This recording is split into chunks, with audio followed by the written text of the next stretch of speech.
Every NFL team is made up of a 53-man roster, but some teams only seem to build around one player.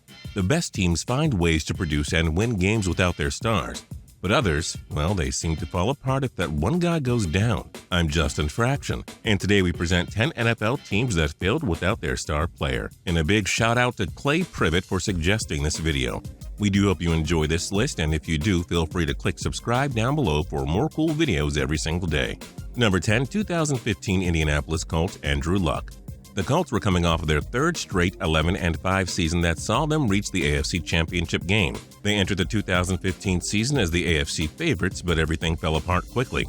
Star quarterback Andrew Luck played behind a horrible offensive line and took so many brutal hits. The Colts started 4-5 with Luck, but they were showing signs of turning it around. And then after the Colts' 9th game, Luck suffered a lacerated kidney and missed the season. The Colts went 8-8 and missed the playoffs for the first time in 4 years, as backup quarterback Matt Hasselbeck simply wasn't able to do it alone. Can't blame him. Number 9, 2015 Baltimore Ravens, Terrell Suggs. The Ravens were among the AFC favorites entering 2015, and their defense was expected to be one of the top units. But in the team's opening game of the season, Suggs tore his Achilles and missed the rest of 2015. The Ravens didn't recover from losing their star player and went a miserable 11-5. Which marked their first losing season in 8 years. Number 8, 2016 Minnesota Vikings Adrian Peterson. Coming off of his 7th 1,000-yard season, AP and the Vikings were in prime position to repeat as NFC North champions. But in Week 2 of the 2016 season, Peterson suffered a torn meniscus on his right knee. That limited him to just 3 games where he rushed for a mere 72 yards. Minnesota's offense was a mess and they finished 8-8, failing to make the playoffs. That was despite a solid start for quarterback Sam Bradford, too. Number 7, 2012 New York Jets, Darrelle Revis.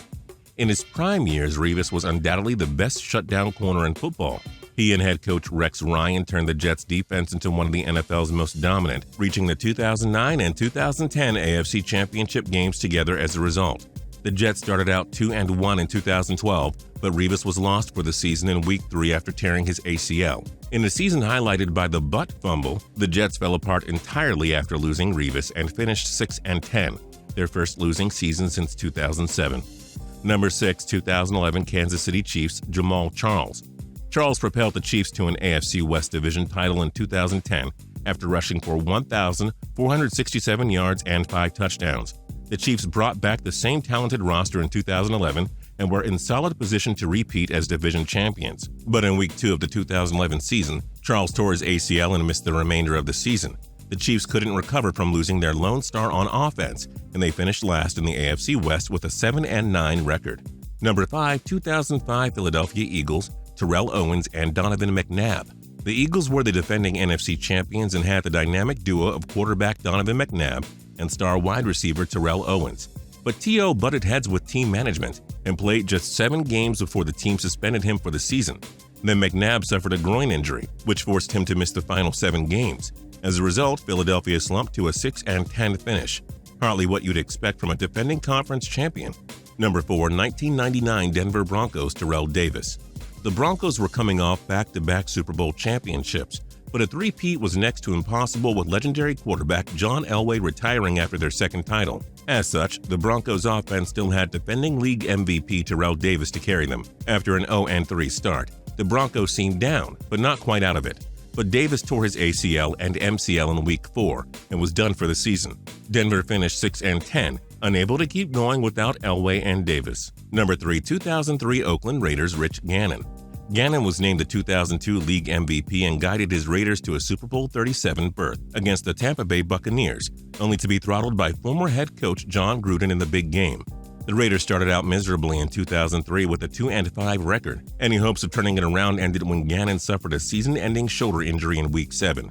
That put the Raiders on the path of being awful, until quarterback Derek Carr came along and helped them reach the playoffs again in 2016. Number 2, 2015 Dallas Cowboys, Tony Romo.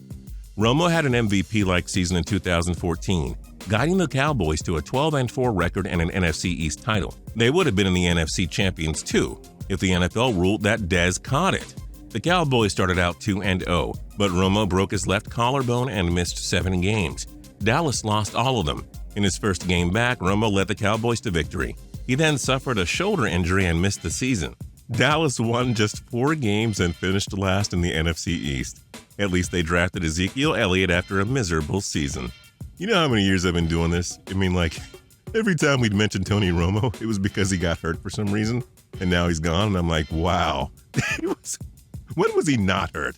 Yes, I have a personality behind this microphone. Anyways, number 1, 2011 Indianapolis Colts, Peyton Manning. Under Manning's guidance, the Colts had made the playoffs every year from 2002 to 10, winning double-digit games each year and racking up at least 12 wins in 7 of those seasons. But Manning sat out all of 2011 after needing surgery for a series of neck injuries. The Colts tried multiple quarterbacks, but the team just straight up sucked. Yeah, they slumped to an 0-13 start before finishing 2-14. Losing Manning secured the top pick for the Colts, which they used to select Andrew Luck in 2012. I guess there is an I in team after all, at least if you're Peyton Manning. Which other NFL teams failed without their star player? Join us in the comments below. If you like this video and learned a thing or two, clicking the like button helps us out a ton and we appreciate it.